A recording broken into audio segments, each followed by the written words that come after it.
All right, everybody, we're going to do the next chapter of 2 Peter. I've been out working in the yard and fixing my mower, so I am in work clothes.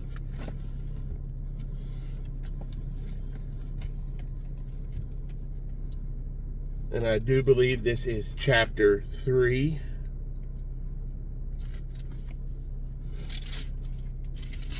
Actually, no, it's chapter 2. But there was also false prophets among the people, even as there will be false teachers among you, who will secretly bring in destruction, heresies, even denying the Lord who bought them, and bring on themselves swift destruction. And many will follow their destructive ways, because of whom the way of truth will be blasphemed. By covetousness they will exploit you with deceptive words.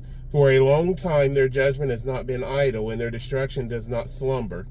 For if God did not spare the angels who sinned, but cast them down to hell and delivered them into chains of darkness to be reserved for judgment, and did not spare the ancient world, but saved Noah, one of the 8 people, a preacher of righteousness, bringing in the flood on the world of the ungodly, and turning the cities of Sodom and Gomorrah into ashes, condemned them to destruction, making them an example to those who afterward would live ungodly, and delivered righteous Lot, who was oppressed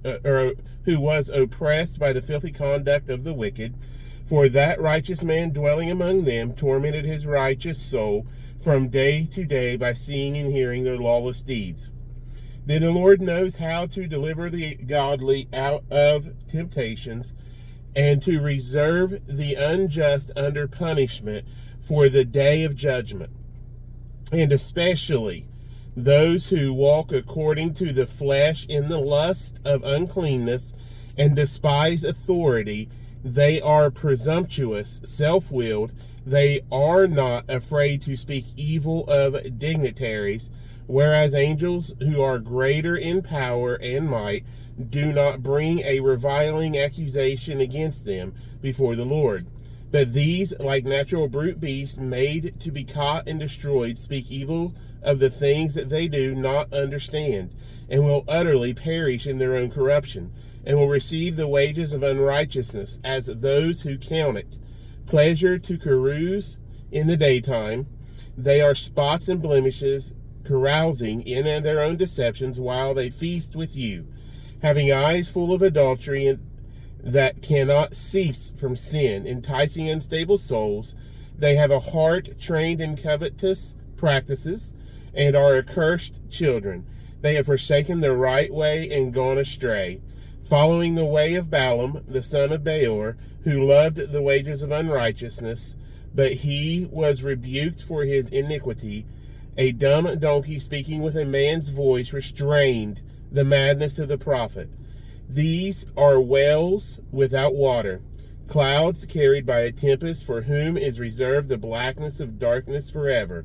For when they speak great swelling words of emptiness, they allure, through the lusts of the flesh, through lewdness, the ones who have actually escaped from those who live in error.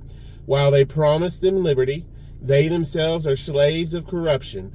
For by whom a person is overcome, by him also he is brought into bondage. For if, after they have escaped the pollutions of the world through the knowledge of the Lord and Savior Jesus Christ, they are again entangled in them and overcome, the latter end is worse for them than the beginning. For it would have been better for them not to have known the way of righteousness than having known it, to turn from the holy commandment delivered to them. But it has happened to them according to the true proverb, a dog returns to his own vomit, and so, having washed, to her wallowing in the mire. That is chapter 2 of 2 Peter. We'll see you tomorrow for chapter 3 after church, or before. We'll get her.